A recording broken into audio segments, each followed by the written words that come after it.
Hello friends, welcome back to my YouTube channel. तो friends, आप देख रहे हैं मुस्कान, और मुस्कान के आने वाले एपिसोड में आप देखेंगे कि गायत्री जी शेख साहब का वेलकम करती हैं और गायत्री जी के परिवार वाले भी शेख साहब का वेलकम करते हैं। इधर आप देखेंगे कि गायत्री जी कहती हैं हमने आपके लिए एक प्रोग्राम भी रखा है, और रौनक और मुस्कान दोनों लोग राधा कृष्ण के गेटअप में तैयार होके आते हैं, और मुस्कान घूंघट डाल के आती है, और फिर रौनक और मुस्कान दोनों लोग स्टेज पर जाकर परफॉर्म करते हैं राधा कृष्णा के गाने पे। इधर डॉली और लवली दोनों लोग अपने गेस्ट को अटेंड करते हैं, और आप देखेंगे कि डॉली और लवली अपने गेस्ट शेख साहब को वहाँ जूस देते हैं। और इधर आप शेख साहब के और भी फ्रेंड्स हैं जो वहाँ पर आए हुए हैं, वो इधर डॉली का हाथ पकड़ लेते हैं। वो कहते हैं कि चलिए मैं आपको खूब शॉपिंग कराऊंगा। और फिर इधर आप देखेंगे राधा कृष्ण की परफॉर्मेंस चल रही होती है, और इधर फिर रौनक मुस्कान का चेहरा खोल देता है, और शेख साहब मुस्कान को देखकर ही कहते हैं वाला, सर जी ने तो हमारा बिल्कुल दिल खुश कर दिया है। और फिर शेख साहब मुस्कान को देखकर बहुत खुश हो जाते हैं। फिर इधर आप देखेंगे कि शेख साहब सर जी के इस अरेंजमेंट को देखकर बहुत खुश हैं। इधर बुआ जी जिन गेस्ट को अटेंड कर रही होती हैं, वो बुआ जी के साथ थोड़ा बदतमीजी से बात करते हैं, तो बुआ जी कहने लगती हैं ये भैया के कैसे बिजनेस फ्रेंड हैं, कितनी गंदी बातें करते हैं। और इधर डॉली से भी यहाँ पे ये लोग बदतमीजी से बात करते, वो कहते हाथ पकड़ के कि चलो हम तुम्हें दुबई ले चलेंगे, वहाँ घुमाएंगे। और फिर इधर परफॉर्मेंस चल रही होती है राधा कृष्ण की। मुस्कान और रौनक दोनों लोग डांस कर रहे होते हैं, और इधर शेख साहब और उनके सारे फ्रेंड्स एंजॉय कर रहे होते हैं। और फिर परफॉर्मेंस पूरी होते ही सभी लोग तालियां बजाने लगते हैं। गायत्री जी वहीं खड़ी होती हैं। शेख साहब फिर बोली लगाने के लिए कहते हैं कि हम इन दोनों लड़कियों की भी साथ में बोली लगाएंगे, और फिर वो कहते हैं हम इन तीनों के पैसे बता रहे हैं।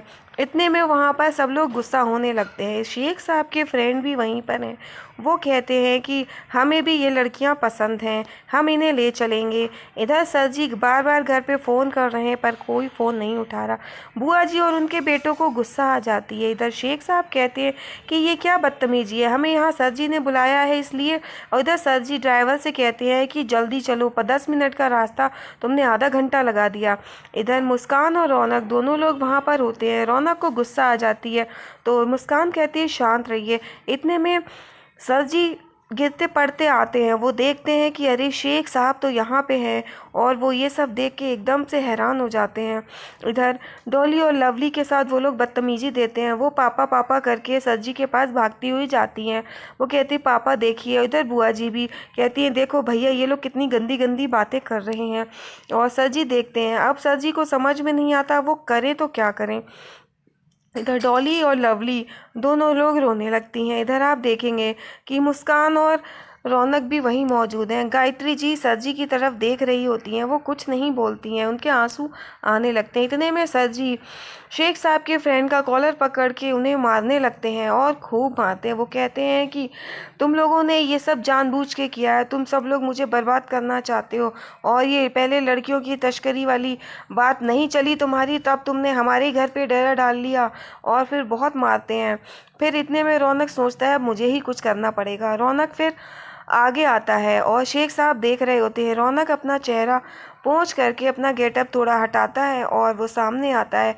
फिर वो कहता है कि पहचाना मुझे। शेख साहब देख के एकदम चुप हो जाते हैं, और फिर रौनक उन लोगों को सबको भगा देता है। वो कहता है चले जाओ यहाँ से, और सबको वो भगा देता है। वो लोग वहाँ से भाग जाते हैं। अब रौनक और मुस्कान ये देख रहे होते हैं। रौनक सोचता है इस बार फिर से प्लान पे पानी फिर गया।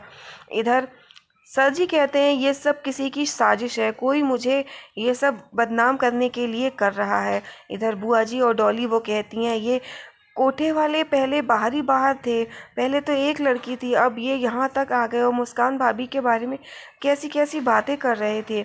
और इधर मुस्कान कहती है रौनक से शांत हो जाइए, और हम इनके मुंह ना ही लगें तो अच्छा होगा, हम फिर से कुछ देखेंगे, सर जी का पर्दा तो फाश करके ही रहेंगे। इधर अगली सुबह रौनक और मुस्कान जा रहे होते हैं, तो पीछे से सर जी आवाज़ देते हैं, और वो कहते हैं कि अब कौन सा नया प्लान बनाओगे। तो सर जी को पीछे मुड़ के रौनक और मुस्कान देखने लगते हैं। तो फिर रौनक कहता है कि क्या कह रहे हैं आप? तो सर जी कहते हैं कि ये सब तुम ही लोगों ने किया है ना, तुम ही लोग ये चाहते हो कि मेरा पर्दाफाश हो जाए और सबको पता चल जाए सब कुछ। तो रौनक कहता है कि हम ये सब प्लानिंग कब करेंगे बताइए, और हम जब वहाँ पे डांस कर रहे थे तो क्या हम बीच में आए थे माँ को बताने के लिए? और जो शेख साहब थे उन्हें हम नहीं लेके आए हैं, उनको माँ लेके आई हैं। आप माँ से बात करिए, माँ लेके आई थी, हमें तो उनके बारे में पता भी नहीं था। और अगर हमें पता होता तो हम उसको शेख साहब को हम घर में अपने घुसने देते? हम घर के बाहर ही उन्हें बहुत मारते।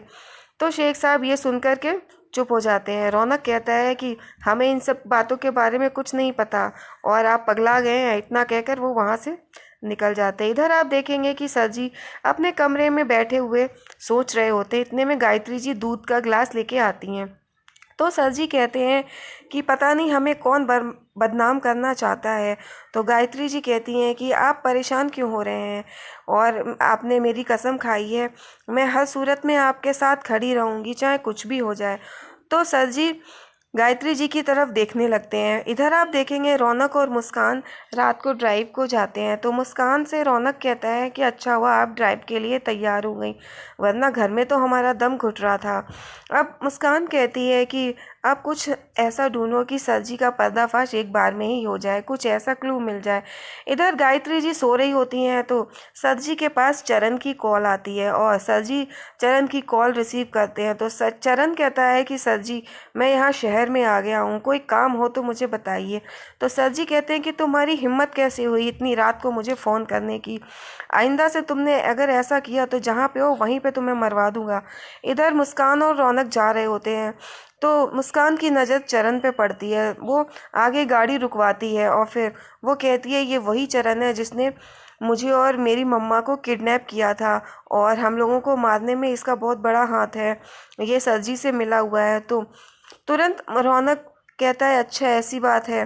तो फिर वो अपने फ्रेंड को कॉल करता है और फिर वो कॉल करके चरण पे नज़र रखने के लिए कहता है। फिर इधर चरण पर उसका दोस्त हनुमत नज़र रखता है। रौनक कहता है इस चरण को तो हम देख लेंगे।